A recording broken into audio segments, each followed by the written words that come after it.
Good morning, everyone. I am Jeremy Stoss, CEO and co-founder of Afrimarket. We're very pleased to be here today to speak about the future of mobile remittances. I'd first like to start by a question. Do you know how much money African migrants send to Africa each year to support their family? It's officially $60 billion. That's impressive a market, right? But funny enough, African migrants who want to remit funds to Africa are very unhappy with how they can do this. Why? Well, first, they pay a lot. Studies from the World Bank have shown that the average commission rate that African migrants have to pay to remit funds to their home countries is 12.5%. The global average is 8%. If you send money to Southeast Asia, you'll pay only 6%. So that's very costly, and that's one of their first problems. The second problem is that remitting funds has no traceability. If you remit funds to Africa, you have no information on how your money is being spent. Part of the money that makes it home can be diverted, stolen, or lost.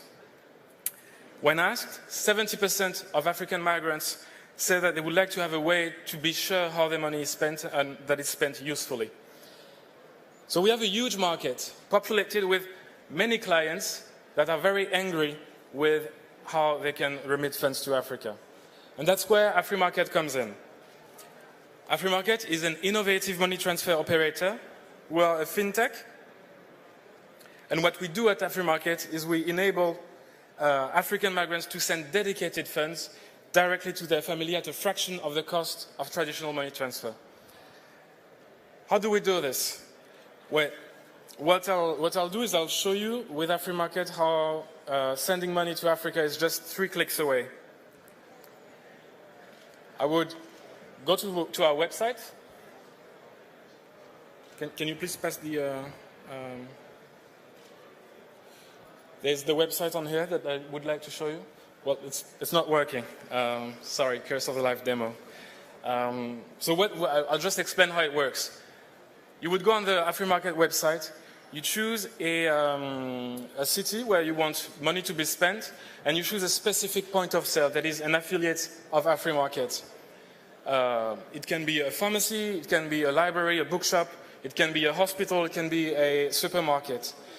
Then you would just type in the phone number of the person you want to send money to, and just enter your credit card details and transfer the money. On the other side, he receives a text message just saying him that there is, that's okay, thank you, saying that he has credits available at this specific point of sale. He would go there, and as a regular client, would do his shopping. At the till, he says that he is an Afrimarket client and wants to pay with Afrimarket. Then he's identified at the till through his mobile phone, thanks to the technology of one of our partners, which is of a crypted sound technology, which ensures that it's the right person that is at the till. No cash involved. The person that has sent the money is sure that his money has been sent wisely. In terms of financial flows, what does it mean? What do we do? When I send money to my friend in Africa, Afrimarket, what we do is that we emit electronic money that we put into an e-wallet on which we give permission, so authorization for the beneficiary to withdraw. All of this is, of course, supervised by our bank partner and also by the regulator. Afrimarket then pays the point of sale each week, at the end of the week, with a 5% commission for bringing in new clients and taking in the cash. Today, Afrimarket is present in 3 countries, Ivory Coast, Senegal, and Benin. We have about 70 point of sales. Sorry about that. We have 70 point of sales that are operational and adding new one each week. We have launched the service in June in beta mode and are very happy to have 6,000 active users as of today. Our clients are not only African migrants who want to remit funds to Africa.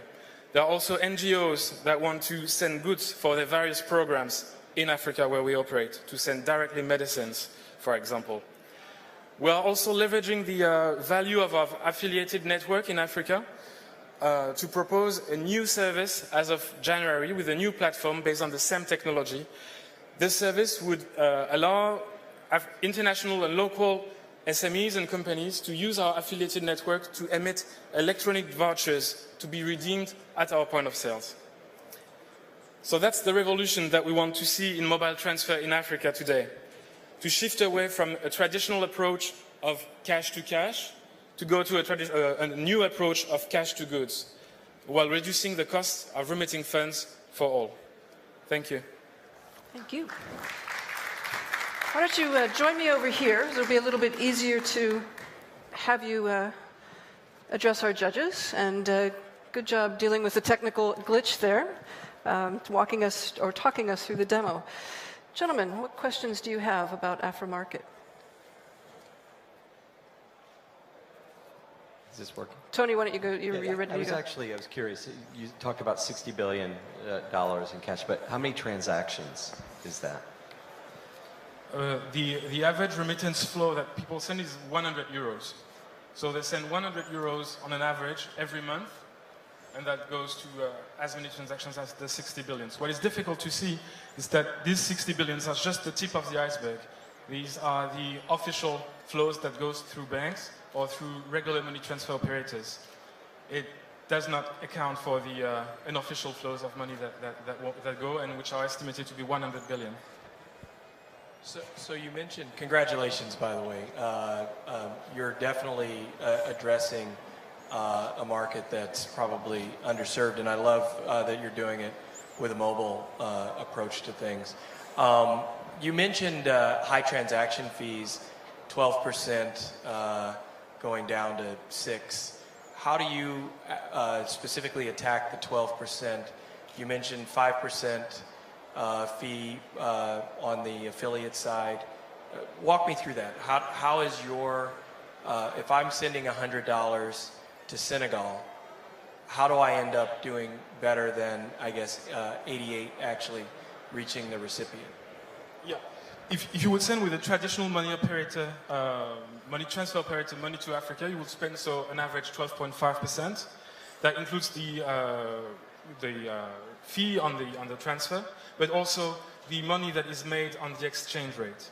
At Afrimarket, we said we're going to be transparent with our clients. They are fed up with having very complicated pricing. So it's just a 5%, including the currency exchange.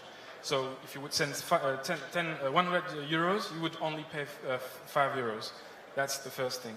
For us to be sustainable and to also make a margin and make a revenue as a business, what we do is that we split this revenue between the sender, so he pays only 5%, but also on the merchant, because we bring the merchant a new service, which is new clients paid from abroad and new visibility.